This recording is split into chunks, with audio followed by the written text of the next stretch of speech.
Hello and welcome to another edition of the Cardinal News Update. Joined today by Dwayne Yancey, who's the executive editor of the Cardinal News, and we're here today to talk about something very timely, and that is the status of the current state budget. And so, Dwayne, thanks for joining me today, and thanks for all the good work that's going on at Cardinal to keep us abreast of what's going on in Richmond. From your perspective, just first of all, explain for people who, without getting too in the weeds, how the budget, where we are right now, and where that stands in the overall process of having a final budget. Well, working backwards, the state's new fiscal year starts July 1, so the state needs a budget by then. In a, quote, normal world, we have had a budget when the General Assembly adjourned back in March. We don't live in that world. They cannot agree on a budget. That is not the first time that has happened, that we've had a budget go late. We've had budgets go later. We have had them go much later into June. These are complicated things, and they are complicated this time by politics. I know you're shocked, but we have a Republican House and a Democratic Senate. So getting them to agree on anything is going to be challenging. And there are some big things that they fundamentally disagreed on, but had to work out. So here we are. They have finally produced a budget. The General Assembly has passed it, sent it to the governor. He will now have a while to look over it. He can either sign it as it is, he can veto it, or he can send it back with some amendments. I don't think we've ever had a governor just flat out veto a budget. That's just not done, particularly since Virginia governors have a line item where they can send back amendments for particular pieces of it. So I would expect that to happen. I mean, that's pretty customary. So we're waiting for that to happen, but it is almost done. The governor seems to be pleased, at least with the general outlines of it. So that's where we are. All right. And I should say, for those of you who may be watching this over the next couple of weeks, we recorded this on June the 2nd, and the governor, I think, has 7 days. Is that correct? To either sign or send back with amendments? Correct. 7 days from when it is formally presented to him. That's the trigger. We're not entirely sure when that will be, as I'm trying to sort of hedge there. Sure. Yeah, that's why I wanted to give a date when we're recording this, because we're trying to be as timely as we can within the constraints of the Cardinal News Update deadlines and that sort of thing. So speaking as of today, it looks like sometime next week the budget will get formally presented to him, and then the clock starts. Okay, great. And I know the budget is a big, thick document that requires a lot of going through, and there's always little surprises here and there. But overall, I know there's some big funding for like Highway 64 in the eastern part of the state. But what is your general sense of what this budget means especially for our region? The legislators from our region are very happy with it. And from where I sit as an outside observer, I had a column that said there were at least 10 transformational things funded in the budget. There are actually probably more.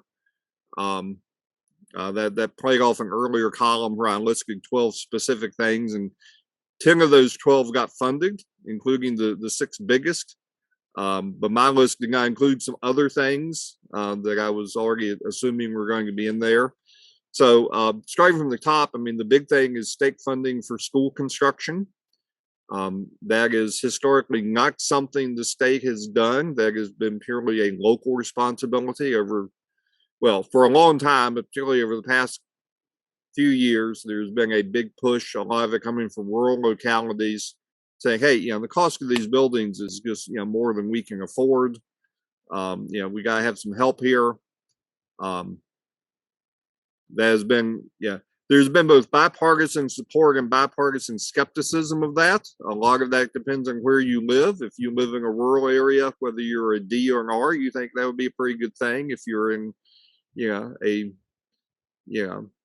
suburban locality that's doing pretty well, you're wondering, well, whether you're a D or an R, you're wondering why do these people want tax money for schools? We paid for our own. We're doing fine. But that means a big deal. It is one-time money,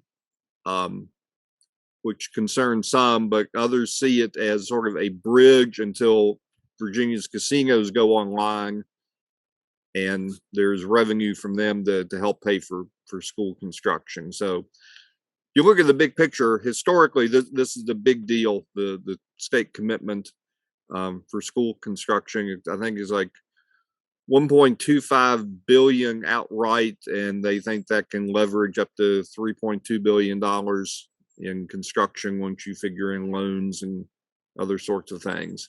So yeah, that's over close to the $25 billion, estimated in, construction needs, but it's a big and historic start. Sure, and it's money that's laid out, for the biennium. So it's a lot of those needs are going to be there for decades anyway. Yeah. In terms of locally, first I'll start in Roanoke. The life sciences labs got some funding. What's that all about? Sure. Well, Roanoke is building a cluster of life science businesses. A lot of those spinning out of the Fralin Biomedical Research Institute. Lab space is at a premium around the country. If you think of lab space as like, the industrial park of the future. So there's $15.7 million in the budget to help Roanoke renovate a building on Jefferson Street along a so-called innovation corridor for lab space that is intended to help attract those sorts of businesses.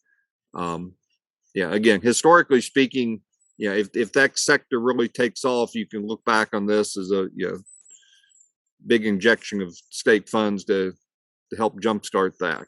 Okay, sure. And as a resident of Roanoke, I know that region well and that part of town well, and there's already a lot of innovation going on there, medical, and in other ways. So Lynchburg, the Central Virginia Training Center.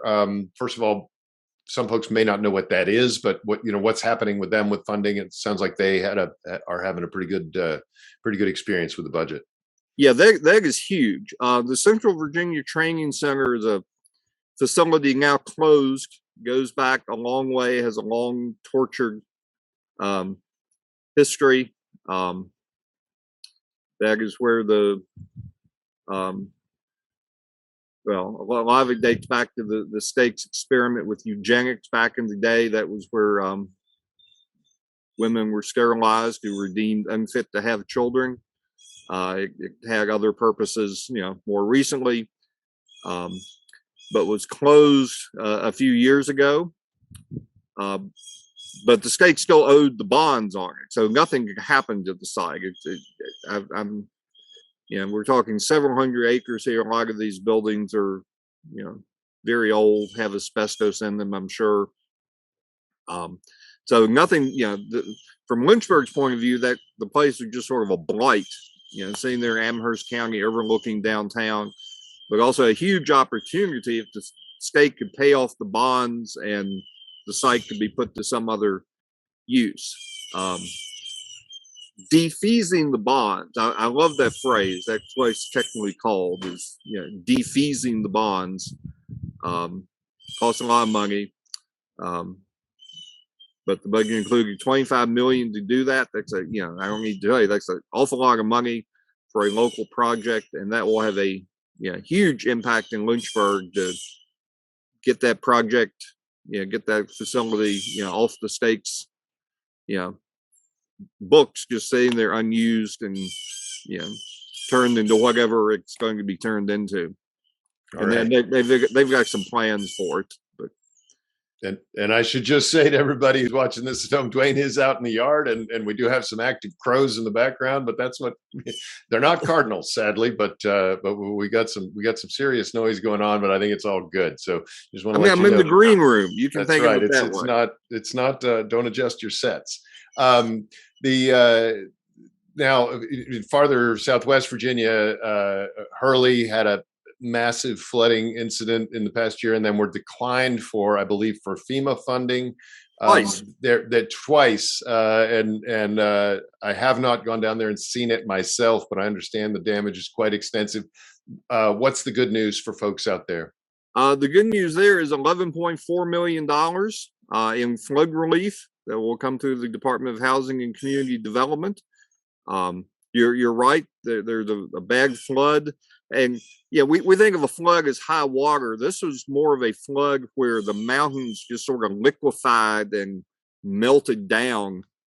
So it wasn't just water coming up washing things away. It was mudslides and rocks coming down, just wiping out houses. One person was killed. It's probably a miracle there weren't more killed as suddenly as it all happened. But FEMA turned them down twice for relief. Basically, the FEMA funding formula doesn't seem to work well for rural areas because they look at the total amount of damage, and that's a that is not an affluent area. So if you add up the dollar value, FEMA wasn't very impressed. But if you live there and you lost your house and that's all you got, that. Sure. So the local delegate from down there, Delegate Moorfield, turned to the state to look for relief. Asked for 11.4 million, got 11.4 million. So that's a very, very big deal there for Hurley. And I'm so glad for them, and that's going to be able to help rebuild that community. And I do understand that. Well, Delegate Moorfield really went to bat, so that's important. We could talk forever about what's going on, little individual things in the budget. And I know I just encourage people to read the coverage in that you guys are putting out, both the editorial and also the reporting that's going on. But in a general sense, this is a new governor who came to Richmond without a lot of political experience. I get the sense from reading some of the coverage that, there were legislators who, I don't want to use the word wanted to teach a lesson to, but there was there was a learning curve, I guess, for any new governor. What have you observed in terms of that? You're right. There's a learning curve for any new governor. And here's someone coming from outside the political world, which is very unusual. In Virginia, we've had other governors who haven't, been through the General Assembly, but they all had some political experience. Terry McAuliffe, was chairman of the National Democratic Party. Mark Warner, that was his first elected office, but he'd been around politics in Virginia, having been on the transportation board.